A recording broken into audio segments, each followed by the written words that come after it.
दोस्तों, भारत माता की जय, वंदे मातरम। मैं मुकेश विश्वकर्मा पंचाल आपके बीच हर रोज़ नया मुद्दा लेकर अपनी चैनल आओ कुछ नया करे में हर रोज़ आता हूँ। आज भी आया हूँ। सबसे पहले धोखाधड़ी से बचे, ये अपना मूल मंत्र है।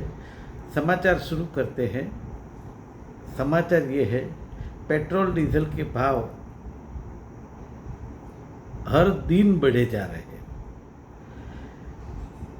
हालांकि जिस तरह वर्ल्ड में अमेरिका और ईरान का और इजराइल वो जो युद्ध चल रहा है, उसके चलते कहीं ना कहीं मैं मानता हूँ भुगतना पड़ रहा है। लेकिन बात ये भी है कि केंद्र सरकार की जो नीति है उसके चलते भी अपन कहीं ना कहीं थोड़ा तकलीफ महसूस कर रहे हैं। लेकिन मैं ये मानता हूँ कि जिस तरह डॉक्टर मनमोहन सिंह जी स्वर्गस्थ अभी तो अपने बीच नहीं रहे, तब बैरल का भाव ऑयल का 147 रुपये था। तब यहाँ पर पेट्रोल डीजल 70 रुपया 80 रुपया था। मैं ये मानता हूँ कि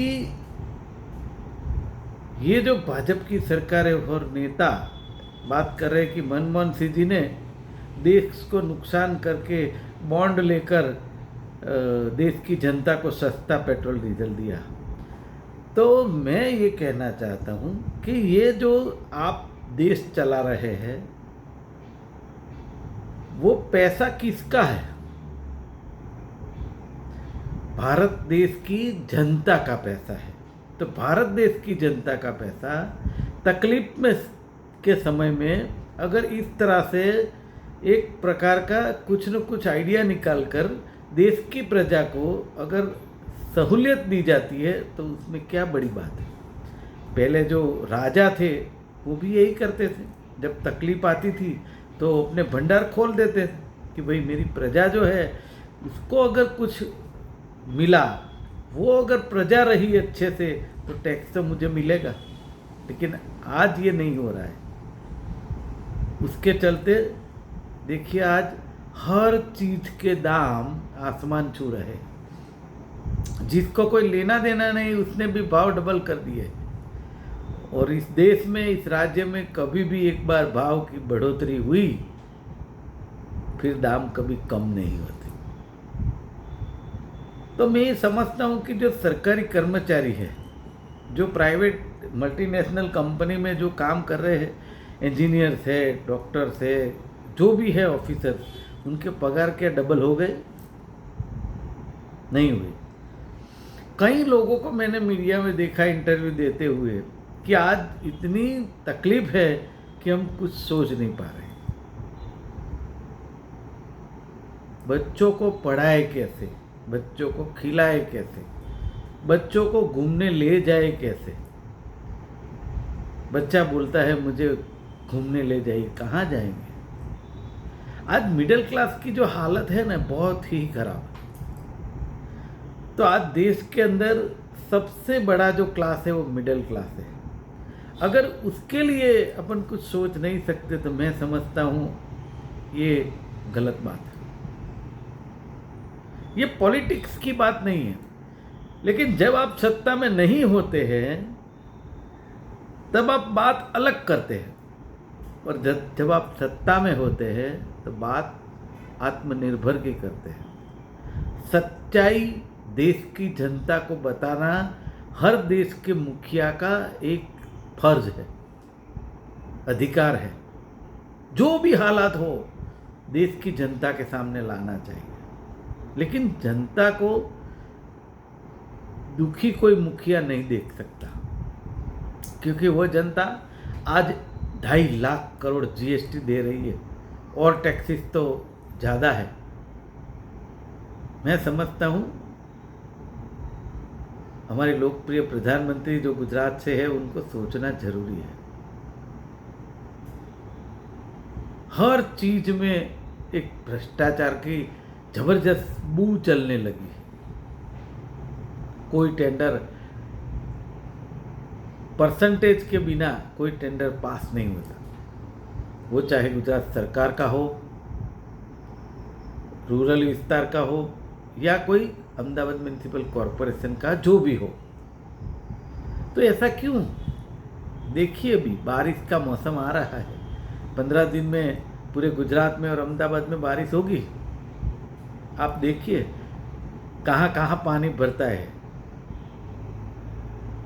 गए साल भी देखा था, सभी मीडिया वालों ने दिखाया था, लेकिन समस्या वहीं की वहीं है।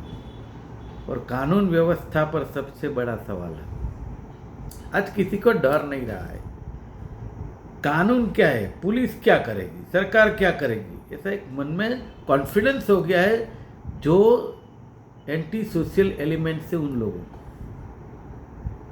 एक तरफ से महंगाई की मार, दूसरी तरफ से गुंडों की मार, कानून व्यवस्था पर सवाल। ये देश का क्या होगा समझ नहीं आ रहा है। और गृह मंत्री कहते हैं कायदे में रहोगे तो फायदे में रहोगे। वो तो आज़ादी के बाद की बात है कि अगर कायदे में नहीं रहे तो फायदे में नहीं रहेगा, लेकिन वो कायदे में रहने के लिए जनता को कुछ न कुछ तो पूरा एटमॉस्फेयर देना पड़ेगा। सिर्फ बोलने से कुछ नहीं होता है। आज पुलिस स्टेशन जाकर दिखाइए, एक सामान्य कंप्लेन अर्जी देने के लिए अगर उससे 10 सवाल करेंगे, अरे भाई 10 सवाल बराबर है, लेकिन वो डर जाए इस तरह की कार्यवाही क्यों करते हो? और जिसके जो आरोपी होगा वो उसको पकड़ेंगे, अगर उसने कुछ पैसे बटोर दिए तो बात खत्म। यानी परिस्थिति जो गुजरात की और देश की है नाजुक है। उसका एक ही कारण है, पार्टी कोई भी सत्ता में हो, लेकिन सत्ता में आने के बाद देश का और राज्य का जो सुचारू रूप से वहीवट यानी कि प्रजा के लिए कामगिरी वो जो है वो नहीं करते। बीजेपी जो है हर वक्त चुनाव जीतने में और चुनाव जीत के सत्ता लेने के एक मन में ठान ली है, बस उसी में रहते हैं। किसका एमएलए कैसे लाना, किसका कॉरपोरेटर कैसे करना, किसको ला देना, किसकी सरकार तोड़ देनी, बस यही एक चलता है। सामने कोई प्रत्याशी नहीं होना चाहिए। क्यों? ये डेमोक्रेसी है। देश और गुजरात में खून कर दिया है डेमोक्रेसी। जब जनता जागेगी ना तब कोई जवाब नहीं होगा। कब तक राम की बात करेंगे?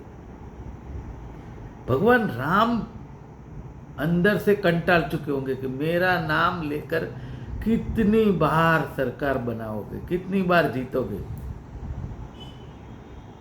काम की बात कर कर तो चुनाव जीतिए। असल में बात यही है, अपना किया हुआ काम की वजह से मत मांगिए, राम की वजह से मत मांगिए। राम विश्व का है, सबका है, एक बीजेपी पार्टी का नहीं।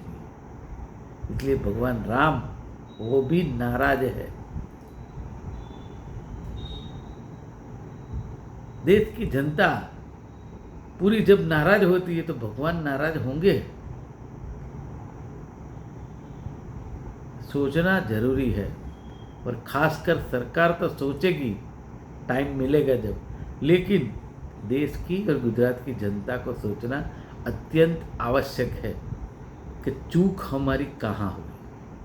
आज के लिए बस इतना ही। आपका बहुत बहुत धन्यवाद।